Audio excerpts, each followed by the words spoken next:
Madame le maire, nous avons demandé un vote séparé sur le marché de gardiennage. On n'a pas eu de réponse, comme on n'a pas eu de réponse sur la répartition exacte des gardiennages de locaux vides en 2018.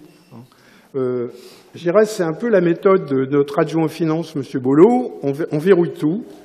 2 millions. Non mais c'est la politique. On verrouille tout. On ne peut pas avoir d'informations. Non mais monsieur, 2,5 millions. S'il vous plaît, enfin reprenez-vous. 2,5 millions en 2018 et un marché de prestations ouvert pour 2 ans à partir de 2020. Voilà ce qu'on nous demande de voter. Les bénévoles et militants d'associations sont vent debout, de voir des locaux inoccupés et d'imaginer les coûts de gardiennage jour et nuit. Alors que tous les dispositifs sont saturés pour accueillir ceux qui arrivent, les sans-droit ou ceux qui attendent leur prise en charge par l'État. Monsieur Bollot, on va passer Noël tranquillement avec des vigiles qui gardent les locaux disponibles et des gens dehors dans le froid. On marche sur la tête, on est cynique et on gaspille l'argent des Nantais. Mettons cet argent pour faire des adaptations, même provisoires, pour accueillir les sans-abri dans la dignité. Mettons ces locaux à disposition des associations avec des baux précaires, comme on l'a déjà plusieurs fois demandé. Paris le fait. Des entreprises à Nantes et dans l'agglomération nantaise commencent à le faire. Ça coûte moins cher que les gardiennages et les dégradations. Les locaux inoccupés, c'est insidieux, ça induit de l'insécurité juridique pour les propriétaires en cas de squat et des risques pénals pour les acteurs de la solidarité. Mais non seulement la ville et la métropole ne donnent pas l'exemple, mais elles dissuadent les propriétaires de le faire.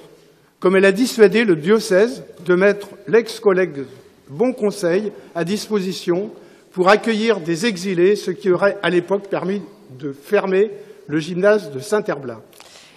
Et comme ces locaux sont restés des années inoccupés, ce qui est un scandale au regard des personnes sans refuge, eh bien, le cycle infernal continue. Expulsion de la maison du peuple de Doulon avec une vingtaine de femmes et d'enfants évacués à 6h30 du matin, occupation dans la foulée du collège Bon Conseil. Heureusement, la justice leur donne 4 mois de délai et le diocèse, sur pression de ses catholiques engagés, vient heureusement de décider de remettre l'électricité parce qu'ils ont très très froid. En préférant payer du gardiennage au lieu d'accueillir dignement les sans-abri, en coopération avec les associations, la ville donne le mauvais exemple et dissuade même les propriétaires de le faire, ce qui est très grave dans la situation que nous connaissons. Vous comprendrez, Madame le maire, que nous ne pouvons pas voter cette délibération et bien évidemment, nous demandons de rendre public le détail des dépenses sur les prestations de gardiennage. Je vous remercie. Merci. Je vais donner la parole à ceux qui la demandent. J'invite tout le monde à garder son sang-froid. Il y a des sujets de fond qui sont évoqués, qui sont suffisamment graves. Il y a pour le moins des inexactitudes. Je peux comprendre les réactions, mais je demande à toutes celles et tous ceux qui vont prendre la parole de penser d'abord aux Nantais qui suivent nos débats. On leur doit un débat de qualité. Pour ma part, je regrette profondément le début de votre intervention, l'attaque ad nominem de l'adjoint aux finances. On ne sait pas d'où elle sort, je vous le dis comme je le pense, et je suis en désaccord sur le fond avec un certain nombre d'éléments que vous avez évoqués. Ensuite, vous mentionnez le fait que vous demandez un vote séparé et que vous attendez une réponse. Eh bien, je vous la donne. La réponse est non. Les règles du jeu de la vie collective, ce n'est pas quand ça vous arrange. Aïcha Bassal. Oui, moi j'aimerais intervenir sur les propos de Jean-Paul Huard, disant que la ville de Nantes aurait demandé au diocèse de ne pas accepter les migrants à Notre-Dame de Bon Conseil. Ce que vous dites est totalement faux. C'est faux.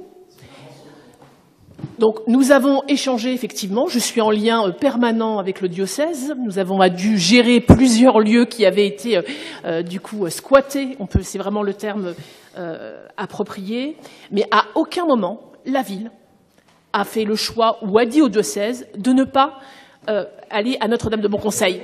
Vous n'avez pas la parole, C'est monsieur le mot Huard. dissuader. Je vais poursuivre pour être tout à fait exact. Ce qui s'est produit, c'est qu'au moment où le maire a fait le choix de mettre les 769 personnes à l'abri et que nous avons fait le choix de les mettre d'abord dans des gymnases de façon temporaire, nous avons sollicité à la fois des fédérations d'éducation populaire, à la fois le diocèse pour savoir s'ils avaient été bien.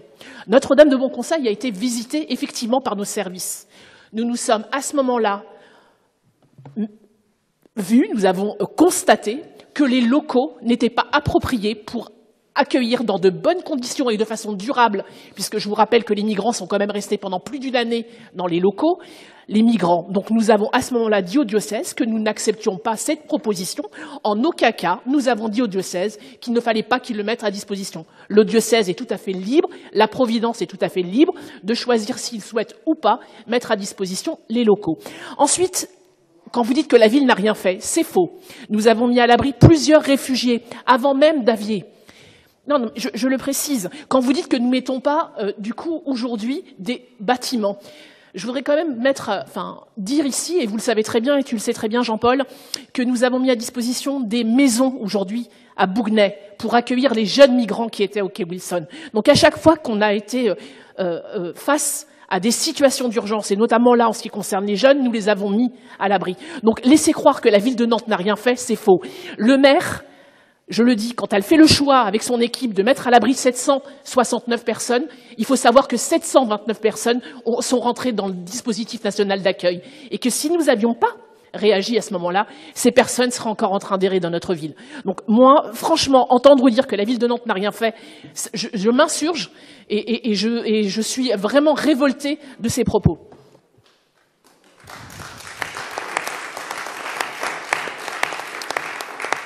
Merci. Je demande Olivier, à reprendre la parole. Je vous la redonnerai après avoir donné la parole à Olivier Château, qui doit répondre sur d'autres sujets. Olivier Château. Quelques précisions, et j'en reviens à la délibération, parce que je crois qu'on était quand même parti de là. Je vois bien la tentative de vaine polémique sur le sujet et d'impliquer Pascal Bollot, qui était nullement concerné par la délibération au passage. Il s'occupe de beaucoup de choses, mais en l'occurrence pas de celle-là. Juste pour vous préciser que sur les gardiennages et ce que ça concernait, ça concerne l'ouverture et la fermeture des sites, donc ville de Nantes en métropole, le gardiennage de nos équipements associatifs, de nos réserves muséales, de la manufacture, du pôle Désiré Colombe, de la médiathèque Jacques Demy. Donc on voit concrètement les types d'équipements que cela concerne. Donc quand vous demandiez ce que ça concernait comme équipement, c'est très clair, voilà, la médiathèque Désiré Colombe, la manufacture, les réserves muséales et nos équipements, la ville de Nantes, nos salles rue de Strasbourg. Voilà, pour la précision. Merci. Jean-Paul Huard. Plusieurs choses. Déjà, je n'ai jamais dit que la ville avait interdit. J'ai parlé de dissuader. C'est ce que vous avez expliqué. Non, première chose, c'est complètement différent. Je n'ai jamais dit que la ville n'avait rien fait. Jamais dit. Donc, et là, la question, c'est on demande le détail des frais de gardiennage. Ce sont des militants, des bénévoles d'associations qui disent mais c'est pas possible, il y a des locaux vides, vous payez un gardiennage jour et nuit. C'est pour ça qu'on demande les détails. On n'a pas de détails. On cherche à avoir des détails précis. Et je parlais de la culture de la maison sur la question des finances. Voilà. On ne peut pas avoir de chiffres précis. On les a demandés, les chiffres précis. Ensuite, puisque vous ne permettez pas de faire un vote séparé et qu'il y a un certain nombre de choses qu'on souhaitait voter positivement, on ne pourra pas prendre part au vote. Julie Lernos. Madame le maire, mes chers collègues, je regrette sincèrement la tournure des événements. S'il vous plaît, chers collègues, je demande à Bassia. Je demande à chacun. Il me semble que nous avions entamé ce conseil municipal avec un débat de bonne tenue. Non.